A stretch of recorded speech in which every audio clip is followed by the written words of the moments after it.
Hey everyone, be here. The amazing person I'm interviewing with a disability today is my amazing, beautiful friend Lou, and she happens to be my first subscriber ever. So let's go meet her. Lou, I missed you. It's been such a long Oh, time. it's been too long. It's so good to see you. So how have you been? I've been so good. Lou, could you please tell me about your disability? I have FND, which stands for Functional Neurological Disorder. Yep. So the hardware is your body, and the software is all scrambled in your brain. So no matter how many tests you have, such as an MRI or a CT, it just mistriggers in your brain. So that can be caused by either seizures, limb weakness or paralysis. It just can cause tics that just are non-functional. I only recently got diagnosed in the last 3 years. Really? Yeah. So The doctors kept telling me for years and years that I was faking the symptoms just to gain attention. So with that, after the diagnosis, it came to light why doctors thought. And it's a hidden disability that people just don't understand. They just look at you as if, oh, well, what's wrong with her? yeah. One day I'm walking, one day I'm not walking. One day I'm having a seizure and doctors are like, oh, there's nothing wrong with her. Like, scans just prove nothing these days. But to get a full grasp of what FND is, doctors are like, oh, now they come to the realisation that it's a real thing. Back in the 1800s, it was known as conversion disorder. Because there's a lot of people in my Trex community that suffer with FND too. And it all comes down to how our brain's wired and affects our body. And I'm sorry that the doctors never listened to you because you were trying to get the tests. And this is why I'm doing Voices of Diversity, and I want to be able to get people's stories out there so we can eventually create a better system to help people in your situation and other people's situations. And I think you're truly amazing. I really Thanks, do. me. And you're doing a great job. There's many years out there that just don't want to listen. You're doing a great job. But that's why I'm trying to do it, because people don't listen or understand about me every They day. don't. And there's so many disabilities out there, and no one knows a thing. And this is why I want to do this, just to educate a couple of people. How do you, like on a bad day when you can't walk, how do you dress yourself? Is that hard? It gets worse some days. Other days it's like, easy. Yeah. So I have my son to help me. Or I have my best friend Cass. Yeah. I love Cass.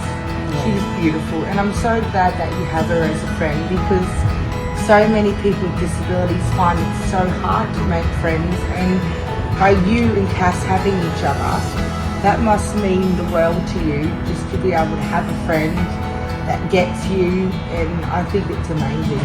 And you were telling me Isaac, your oldest son, that he does things in threes like He does, me. it's scary. So he has to watch all my videos three 3 times. times in a row.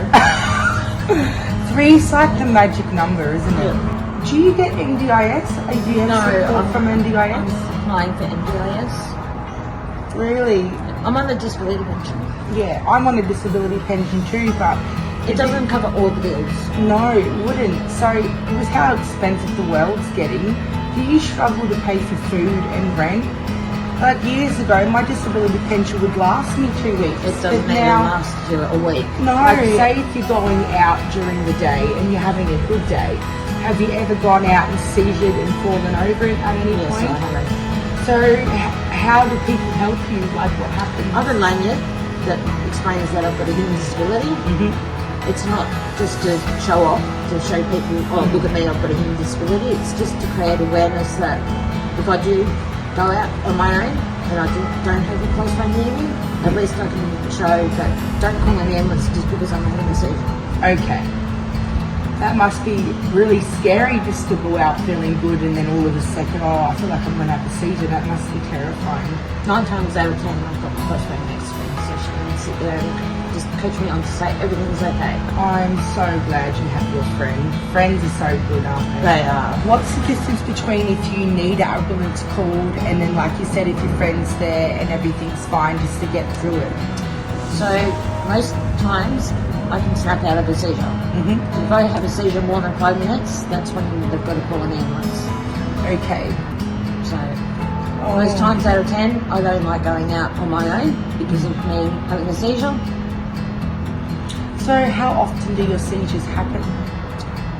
On a good week, none. But other weeks, I know when I'm going to have a seizure. Okay, so you can feel it coming on. Yeah. So you say to your friend, I think I'm going to have a seizure, and then she's there to support you. And she talks me out of having a seizure. Oh, I'm so glad. I know. I found her by mistake. Mistakes are always the best, aren't Mistakes are just colourful little colours that need to be coloured in. they? You told me when we met at the expo, was it this year or last year? It was this It year. was this year. Yeah, you said to me that you were my very first subscriber. Oh, That's and now amazing. you've got over 10,000, I'd say. I think on YouTube I've got 99,000. Oh, Yeah, but like I was so in love that you come up to me that day and we met. Like, thank you so much and telling me your story and opening up to me there. And thank you so much for being on my Voices of Diversity Day. It's amazing.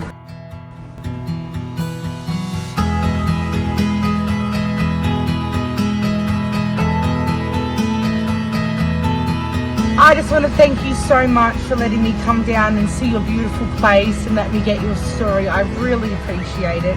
Thank you, Lou. thanks for having me there. Anytime, anytime.